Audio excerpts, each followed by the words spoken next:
Bonjour à tous, j'espère que vous allez bien, c'est Zachary, expert Canva, et dans cette vidéo, je vais vous montrer comment créer des formules mathématiques sur Canva gratuitement.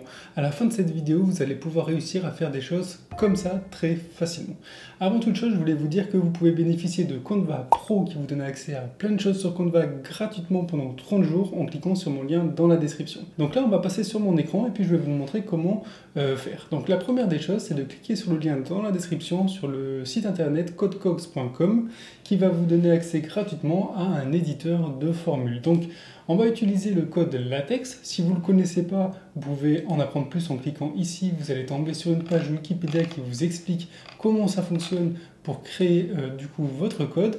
Sinon, vous pouvez utiliser l'éditeur, ici en sélectionnant les polices, les morceaux de votre formule, les couleurs, etc.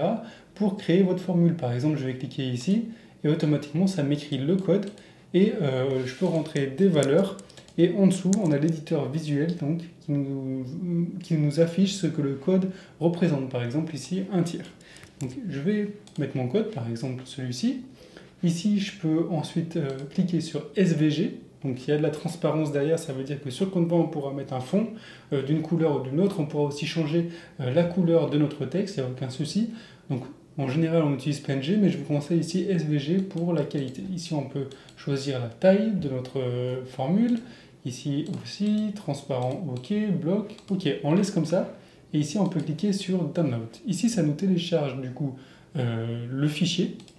On va sur Canva, on fait glisser-déposer. Et automatiquement, voilà, ici, on a notre formule mathématique. Et vous allez voir, ce qui est intéressant, c'est que on peut, par exemple, mettre quelque chose derrière. Par exemple, on va mettre ce fond-là.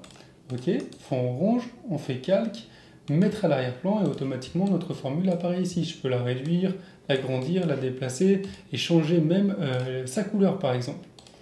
Donc voilà comment facilement on va pouvoir introduire des formules mathématiques. Si on en veut d'autres, il suffit de l'écrire soit en code, soit avec le visuel et suivre la même étape. On télécharge.